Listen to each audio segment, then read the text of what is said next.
news station. More than a dozen hospitalized in the Elm City due to carbon monoxide poisoning, what officials believe led up to the incident. And Michelle Troconis back in the courtroom today as we hear more testimony from the longtime nanny of the Doulos family.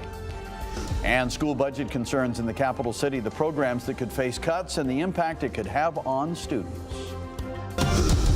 Now at 6, this is Fox 61, Connecticut's news station. Good evening and thanks for joining us for the news at 6. I'm Brent Harden.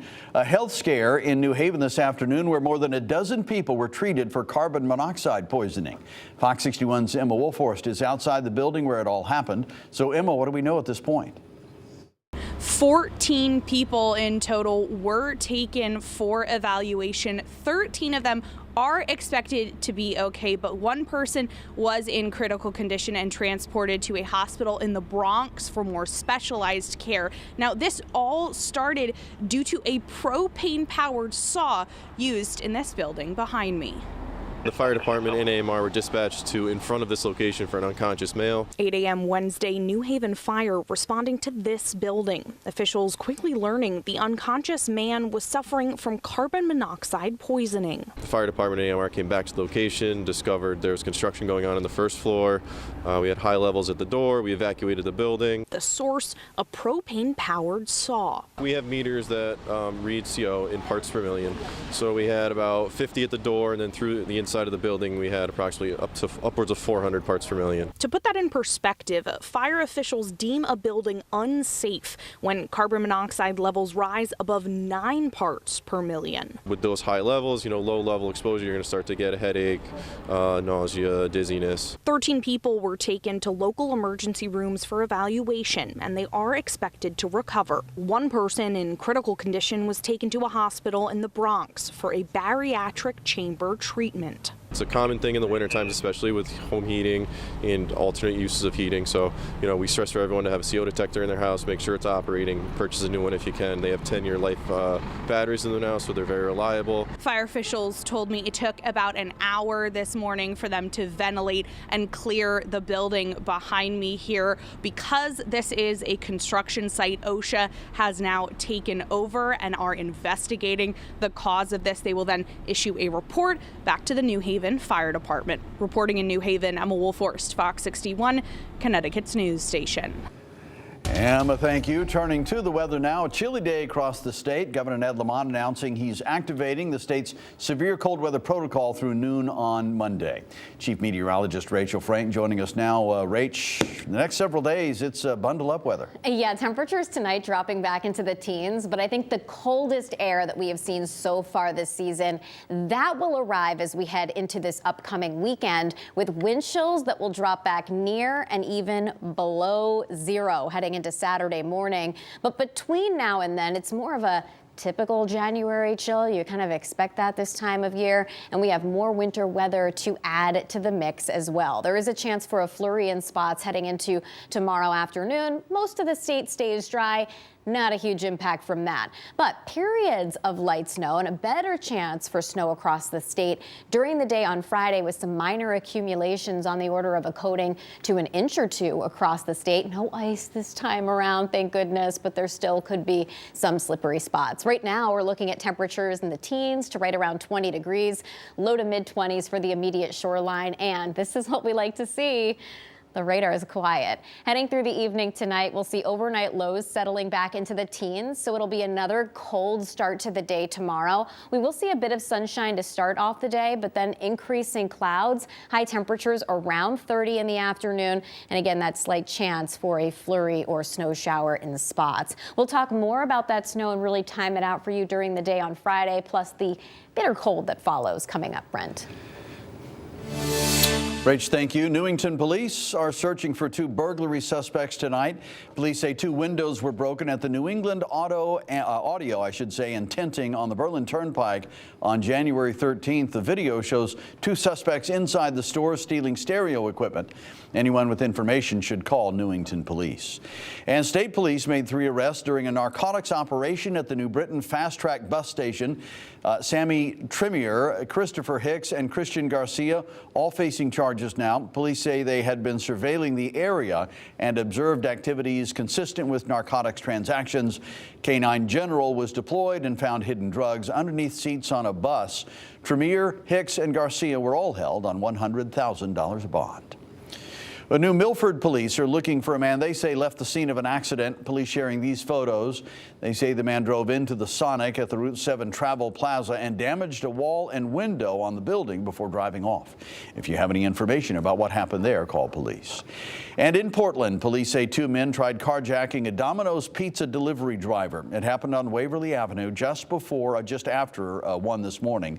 Police say the men kicked the driver out of the car, got into it, but icy roads kept it from moving. After the delivery driver threw pizza at the suspects, police say they got out of the car, got into a second car, and then drove away while firing shots at that delivery driver.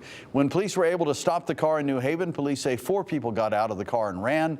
No arrests have been made at this point.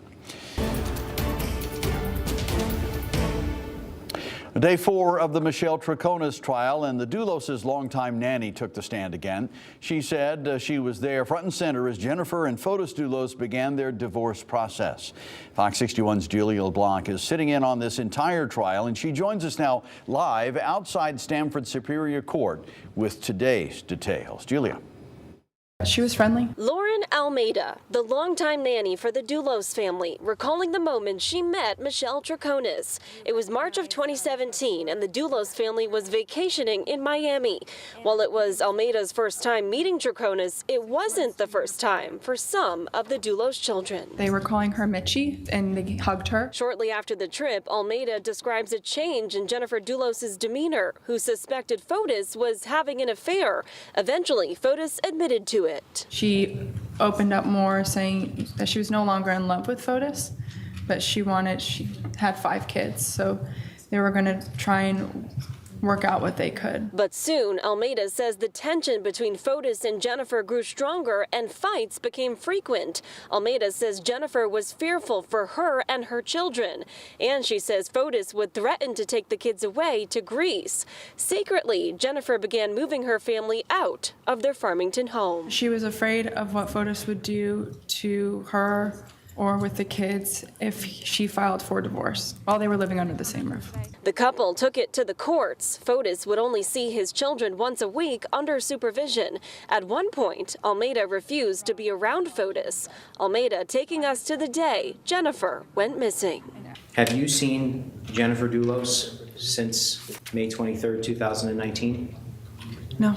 That morning, Jennifer had doctor's appointments in New York City. That afternoon, her kids did too. Almeida planned to bring the Doulos kids to the city later that day. But when she got to Jennifer's New Canaan home, things seemed off. When I went into the garage, yes, the Range Rover was still there and the Suburban was gone when she told me she would be taking the Range Rover.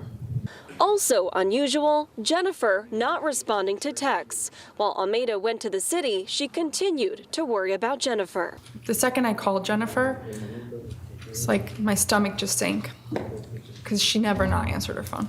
Almeida called police, telling them about marital problems between Jennifer and Fotis, but the defense questioning Almeida's observation of their relationship from the start, one where Fotis would travel a lot without Jennifer. You always thought that the dynamic between Fotis and Jennifer was odd. Yeah. Now, there was also another development in this trial tonight where an alternate juror was dismissed after making a comment to one of the prosecutors, which the judge says could be seen as favoring the state's case rather than the defense. Now, that juror is dismissed for the rest of this trial, leaving 4 alternate jurors left and 6 regular jurors. We are in Stamford. Julia LeBlanc, Fox 61, Connecticut's news station. Now, Julia, thank you. Leaders with Hartford Public Schools say they could have some tough decisions to make pretty soon.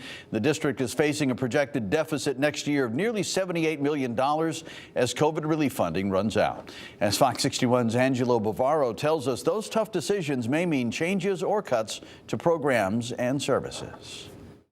The simple reason for this shortfall, district leaders say that costs are going up, but revenue is not. And now it's a matter of deciding what to prioritize as this budget for next year is drawn up. Families tell us investment is critical. especially in a post-COVID world. Because the children lost, they lost a important piece of their education puzzle. So if the funding is cut, then more loss. The district is currently projecting it will have about $426 million to spend next school year. Comparing that, the district says keeping services at a similar level as this current school year would cost about $504 million. That difference, $77.7 million. But we also know that there are some other funding streams that we're not just sure how much is going to come this way. And so we know that 77 is going to go down. This graph shows the district's budget has essentially remained flat over the past few years. However, it has been boosted recently by ESSER federal COVID relief money, which is represented by the top royal blue bars on this graph. We were able to add lots of positions to schools to support our young people. But we were also able to add things like additional extracurricular programs, extended learning programs. Well, that funding is expiring. Add to that another big contributing factor to the projected deficit, inflation. And so now is deciding, well, how do we pull back on something that is really serving our young people well? Something to note, the budget projection does not include some savings assumptions. For example, right, we can assume some percentage of positions will remain vacant into next year. The goal is to have the budget finalized by April, and the district continues to welcome input from families and parents. Reporting in the capital city, I'm Angelo Bavaro, Fox 61, Connecticut's news station. Thanks, Angelo. An update tonight on the state's baby bond program. The governor announcing that more than 7,800 babies have now been born into that program since it began in July. Data says the majority of those babies were born in Bridgeport, followed by Hartford and then Waterbury. Each of the children get $3,200 invested on their behalf. That money to be used when they are between the ages of 18 and 30 for things like buying a home or starting a business or paying for education. It's estimated that 15,000 babies will be enrolled in the program each year going forward.